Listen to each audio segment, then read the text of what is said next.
अस्सलाम वालेकुम जी। मेरा नाम सुहेल अब्बास है और आप देख रहे हैं learn with Suhel official YouTube channel. नाज़रीन, हम थ्योरीज़ के ऊपर बात कर रहे हैं। आईआर की जो थ्योरीज़ हैं, रियलिज़म हमने स्टार्ट की हुई है। हमने पहले रियलिज़म देखी, एवोल्यूशन देखी उसकी, उसके थ्योरीज वगैरह देखे।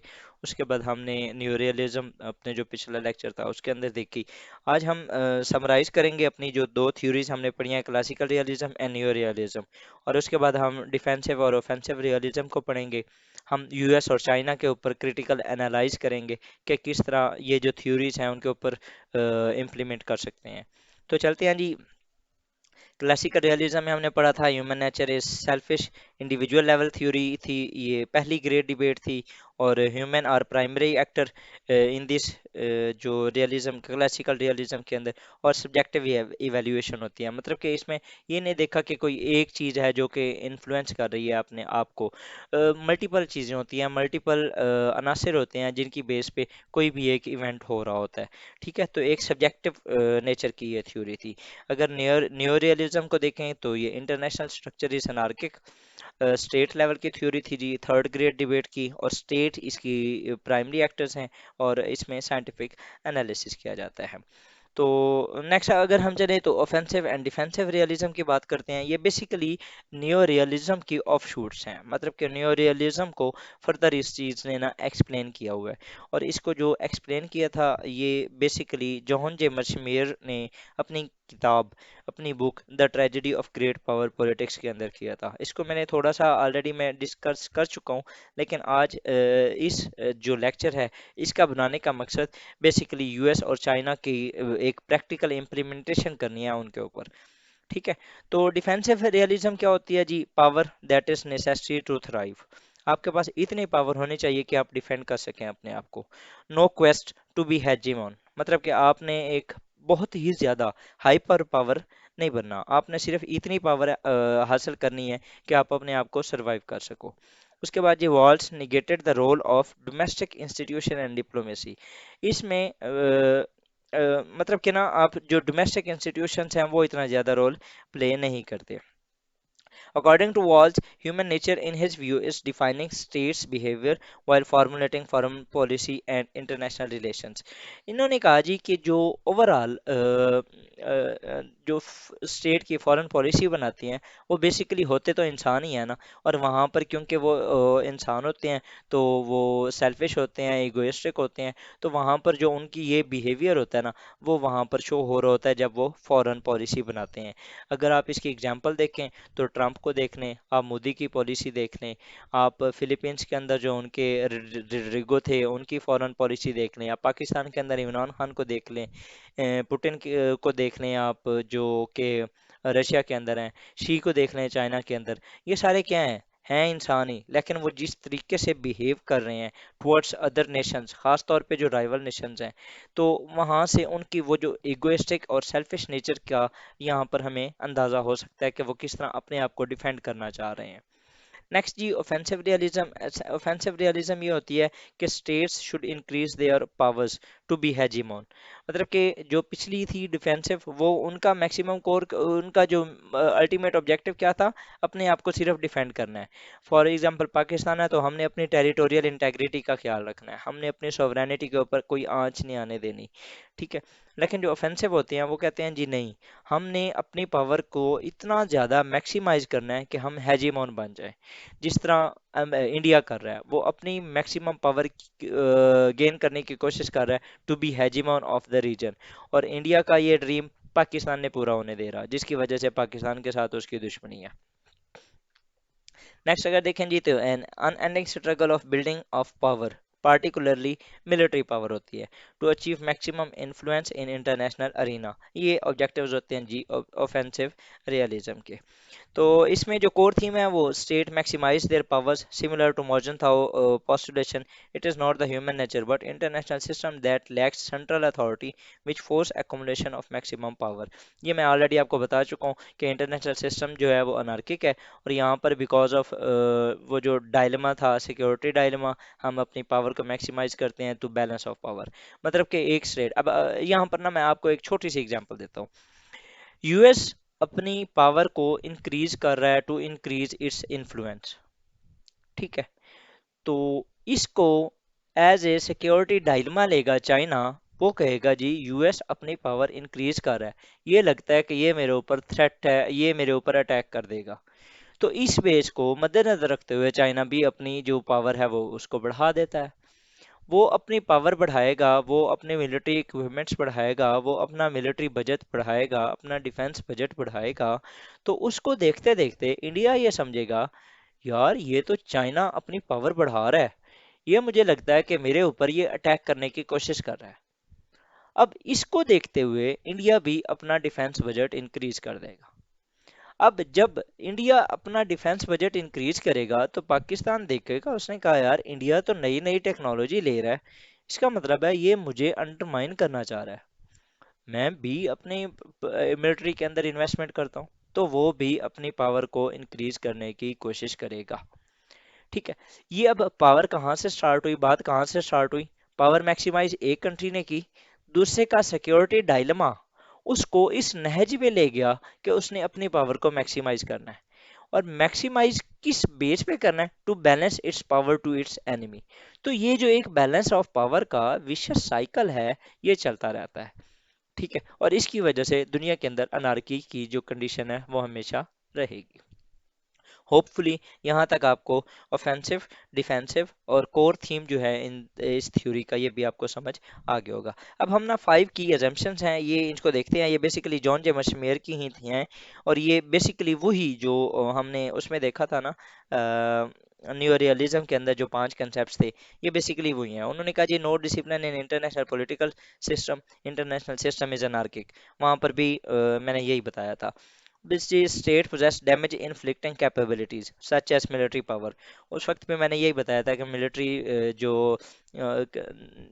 ओवरऑल दुनिया के अंदर नेशंस हैं, उनकी डिस्ट्रीब्यूशन ऑफ पावर अनइक्वल है, जिसकी वजह से उनकी जो कैपेबिलिटीज हैं वो डिफरेंट है। लेकिन ये कहता है जी कि उनके पास जो कैपेबिलिटीज है ना, वो डैमेज इन्फ्लिक्टिंग कैपेबिलिटीज है, मतलब कि वो दूसरी नेशंस को नुकसान पहुंचा सकती हैं, इस तरह की पावर्स हैं। तो states can't predict the intentions of other states. यहाँ पर अब क्या आ गया, वही सिक्योरिटी डायलेमा वाली बात। This is higher degree of uncertainty in the world, states can shift their balance of power in their favour. Sorry. अब इसको ना, ये जो 3 पॉइंट है ना, इनको हम पहले समझने की कोशिश करते हैं। वो कहते हैं नहीं कि दुनिया के अंदर अनार्की का एक सिस्टम है। ठीक है, स्टेट्स आर प्राइमरी एक्टर्स हैं और कोई डिसिप्लिन नहीं है। ठीक है, स्टेट के पास जो पावर्स होती हैं वो इतनी हैं कि वो डैमेज इन्फ्लिक्ट कर सकती हैं किसी भी तरीके से। अब क्योंकि एक स्टेज, अब यहाँ पर ना मैं आपको एक बना ही देता हूँ कि थोड़ा सा ना इससे शायद आपको अ, हो जाए, आइडिया हो जाए। एक साइड पे हम ले लेते हैं यूएस, एक साइड पे हम ले लेते हैं चाइना। ठीक है, ये सिर्फ हम एग्जांपल लेंगे। अब ये एक स्टेट है, ये दूसरी स्टेट है। इसी तरह की और भी 100 किस्म की स्टेट्स हैं, तकरीबन 193 स्टेट्स हैं। अब there is no discipline in international politics. ठीक है, एक ये पावर है, एक ये पावर है, और इसी तरह की 190 और पावर्स हैं, लेकिन उनके ऊपर कोई एक ऐसी अथॉरिटी नहीं है जो कि इन सब को रूल करे। तो क्या हो गया जी, दुनिया का जो स्ट्रक्चर है वो क्या हो गया, अनार्किक हो गया। अब state possesses damage inflicting capabilities. क्या यूएस के पास स्टेल्थ टेक्नोलॉजी नहीं है? क्या इसके पास वेपन्स नहीं है? जो एक स्टेट ऑफ द आर्ट किस्म का सिस्टम इनके पास नहीं है? इसके पास जो वेपनरी है, इवन कि आप देख लें अभी जो यूक्रेन के अंदर यूज हो रही है, वो कहते हैं इवन कि रशिया जो है वो अब लेने पे हो गया, वो ईरान से ड्रोन अपने ले रहा है। मतलब कि इसके पास क्या है जी, डैमेज इन्फ्लिक्टिंग कैपेबिलिटीज। ठीक है, यूएस के पास। इसी तरह चाइना के पास भी तो है, उसके पास जो न्यूक्लियर पावर है वो क्या है। उसके अलावा अभी पिछले दिनों इसने हाइपरसोनिक मिसाइल एक टेस्ट किया था, वो क्या था। स्टेट्स के पास डैमेज इन्फ्लिक्टिंग कैपेबिलिटीज हैं, उनके पास ऐसी कैपेबिलिटीज हैं जिनसे वो नुकसान पहुंचा सकते हैं, सच एज मिलिट्री पावर। ठीक है, तीसरा पॉइंट है जी, states can't predict the intentions of other states. अब क्या यूएस का जो इंटेंशन है उसको चाइना प्रिडिक्ट कर सकता है? नहीं। क्या इंडिया का जो इंटेंशन है उसको पाकिस्तान प्रिडिक्ट कर सकता है? नहीं। किसी भी टाइम कुछ भी हो सकता है। तो there is higher degree of uncertainty in the world. ये जो बेयकीनी की कैफियत है, ये states can shift their balance of power in their favour. इस अनसर्टेनिटी की वजह से स्टेट्स कोशिश ये करती हैं कि ज़्यादा से ज़्यादा पावर को अटेन किया जाए, और उससे क्या हो कि वो जो पावर का बैलेंस है वो इन देयर फेवर हो। मतलब कि यूएस चाहेगा कि मैं ज़्यादा से ज़्यादा ऐसी पावर अपने अंदर वो लूँ, अपनी ऐसी पावर मैक्सिमाइज करूँ कि ये जो डैमेज इन्फ्लिक्टिंग कैपेबिलिटी है ये मेरी ज़्यादा से ज़्यादा हो। इसी तरह चाइना कहेगा कि मेरा भाई यही सीन होना चाहिए।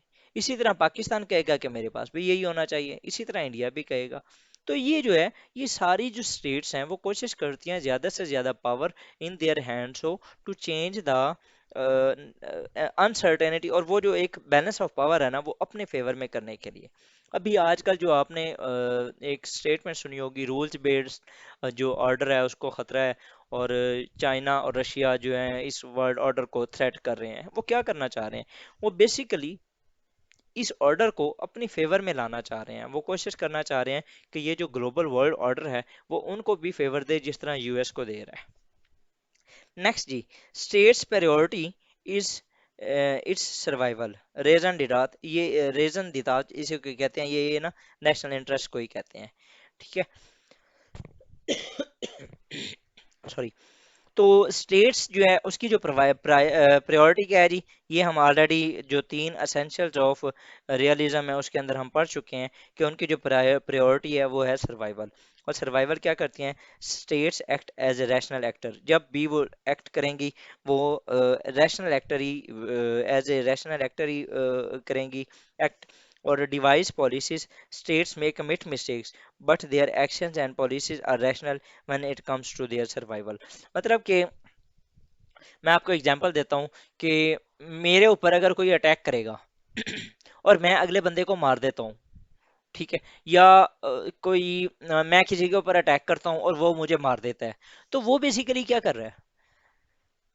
वो एक रैशनल एक्ट कर रहा है। मैंने अगर किसी को मारा है तो मैं एक रैशनल एक्ट कर रहा हूँ। मैं एक अपने डिफेंस के लिए कुछ भी कर सकता हूँ। इसलिए सेल्फ डिफेंस के अंदर अगर बंदे को मार भी दिया जाए तो उसमें कोई कबाहत नहीं होती, वो लॉ के अंदर जायज़ है। बिकॉज अगर आप उसको ना मारते तो वो आपको मार देता, और आपको अपने आप को बचाने के लिए तो ये ज़रूरी है। ठीक है। तो ये इंटरनेशनल रिलेशंस के अंदर जो रियलिज्म की थ्योरी है वो भी यही कहती है कि ओवरऑल सिस्टम अनार्किक है। स्टेट्स के पास मुख्तलिफ डैमेज इन्फ्लिक्टिंग कैपेबिलिटीज़ हैं, और हम उनके जो इंटेंशंस हैं उनको प्रिडिक्ट नहीं कर सकते, जिसकी वजह से आपको अपने आप को प्रायोरिटाइज करना है आपकी सर्वाइवल। और सर्वाइवल के लिए आप जो भी काम करेंगे वो एक रैशनल एक्ट होगा। होपफुली यहाँ तक आपको हर चीज़ की समझ आ गई होगी। अगर आपको नहीं आई तो आप मुझे मेरा व्हाट्सएप पे नंबर दिया हुआ है, आप उसके ऊपर भी टेक्स्ट कर सकते हैं। Hopefully I will be responding, and in comment box you can mention your ambiguity. इंशाल्लाह I will respond there also. अब जो सेम ये कंसेप्ट थे, ये जो सेम वर्डिंग थी ना, ये जॉन जे मर्शमेयर ने अपनी किताब the tragedy of great power politics में लिखा है। उन्होंने कहा जी, the international system is anarchic, all states have some military capabilities however limited, states can never fully ascertain intentions of their states value survival above all else, and states are rational actors that seek promote their own interests। ये same situation है जो मैंने आपको already बता चुका हूँ। अब आते हैं जी यूएस और चाइना के कंसेप्ट के ऊपर। तो उसको थ्योरेटिकल पर्सपेक्टिव से देखते हैं कि क्या वो ऑफेंसिव रियलिस्ट हैं या डिफेंसिव रियलिस्ट हैं। Like according to Graham Allison, John J Mearsheimer, और जितने भी न्यो रियलिस्ट हैं उनके मुताबिक दोनों जो है ना, यूएस और चाइना, वो ऑफेंसिव रियलिस्ट हैं। कैसे? अब इसकी जो मैनिफेस्टेशन है वो अपनी मिलिट्री को मॉडर्नाइज कर रहे हैं, मतलब कि अपनी पावर को मैक्सिमाइज कर रहे हैं। आर्टिफिशियल इंटेलिजेंस अलायंस वो बना रहे हैं to increase their power. Diplomacy भी वो यूज कर रहे हैं to increase their own power. Belt and road diplomacy अगर देख लें, चेक बुक डिप्लोमेसी जिसको कहते हैं। उसके अलावा कोविड के अंदर जो उस प्रोटेक्शन, पर्सनल प्रोटेक्शन इक्विपमेंट्स की जो डिप्लोमेसी थी वो चाइना की आप देख सकते हैं। यूएस की ओवरऑल फॉरेन डायरेक्ट इन्वेस्टमेंट की जो पॉलिसी है उसको देख सकते हैं। मतलब कि इस जो दोनों हैं वो कोशिश कर रहे हैं ओवरऑल एक दूसरे को नीचे दिखाने के लिए अलायंस मेकिंग की। क्वाड, ऑकस, उसके अलावा जय, उसके अलावा जी फाइव आई अलायंस, और ये दुनिया के अंदर जितने भी अलायंस बन रहे हैं, बिल्ड बेटर बैक वर्ल्ड, ये against belt and road initiative, ये सारा कुछ क्या है? ये बेसिकली पावर की एक्सप्लॉइटेशन, पावर को एक बताया जा रहा है कि we have power to undermine your power. मतलब कि एक दूसरे को जो ऊपर नीचे दिखाने की कोशिश की जा रही है, इससे ये महसूस होता है कि both are offensive realist and both are fighting for their hegemonic position. ठीक है। अब इसकी जो यूएस और चाइना की फ्यूचर प्रेडिक्शंस करें अगर रियलिस्ट पॉइंट ऑफ व्यू से, तो realist predicted that both are running for relative struggle and it will intensify their struggle. मतलब कि वो एक दूसरे को कंपैरेटिवली वो एक दूसरे को डिफीट करने की कोशिश कर रहे हैं, और ये जो इनकी स्ट्रगल है ये फर्दर इंटेंसिफाई होगी, ज़्यादा बढ़ेगी। They are trapped in the iron cage where they have little choice but to compete with each other for survival। मतलब कि वो एक बता रहे हैं जी कि वो एक ऐसे पिंजरे के अंदर बंद हो चुके हैं, कैद हो चुके हैं, कि जहाँ पर उनको अल्टीमेटली फाइट करना पड़ेगा एक दूसरे से बचने के लिए। ठीक है। Destined for war, can America and China escape the Thucydides trap? Thucydides trap मैंने आपको ऑलरेडी बता दिया है, पावर ट्रांजिशन थ्योरी जो आप हमने पहले सबसे स्टार्ट ही यहीं से किया था। ग्राहम एलिसन की ये बुक थी जी, 2017 के अंदर उसने लिखी थी, और ये ऑलरेडी मैं आपको बताया है कि उसने 500 साल की हिस्ट्री पढ़ी, जिसके अंदर उसने कहा जी कि राइजिंग एंड जो रीनिंग पावर्स थी, जो हेजिमोन थी और जो राइजिंग पावर्स थी, उनमें आपस में 16 इस तरह के केसेस थे, जिनमें से 12 का जो अंत था वो वार था। ठीक है। और जब when war was avoided both parties suffered damage. जब फ्यूचर की बात करें यूएस और चाइना की, तो according to Graham Allison war is inevitable, a nuclear war war is inevitable. ये यहाँ पर बस मुझे एक ये स्टेटमेंट अच्छी लगी थी, मैंने यहाँ पर ऐड कर दी, लेकिन ये यहाँ पर बनती नहीं है वैसे। A nuclear war can can't be won and therefore must never be fought. ठीक है। लेकिन इनके दरमियान जो वॉर है वो बेसिकली होगी म्यूचुअल अशोर्ड डिस्ट्रैक्शन। ये एक मैड का कंसेप्ट है, ये भी हम with the passage of time आगे पढ़ेंगे। क्योंकि दोनों न्यूक्लियर पावर्स हैं, अगर दोनों के दरमियान जंग हुई तो आलमी जंग होगी, और आलमी जंग किसी भी सूरत में एक बेनिफिशियल नहीं है फॉर एनी नेशन। ठीक है। तो बेसिकली न्यूक्लियर वॉर तो लड़ी ही नहीं जा सकती। So both have to manage their rivalry without war. तो ये था जी हमारी आज का जो लेक्चर। इंशाल्लाह ताला हम नेक्स्ट अपनी जो अगली थ्योरी है लिबरलिज्म, उसको इंशाल्लाह ताला स्टार्ट करेंगे with these words. if you have not subscribed my channel, then you have to subscribe it. Hopefully it will be helpful for you by acing your exams. Allah Hafiz.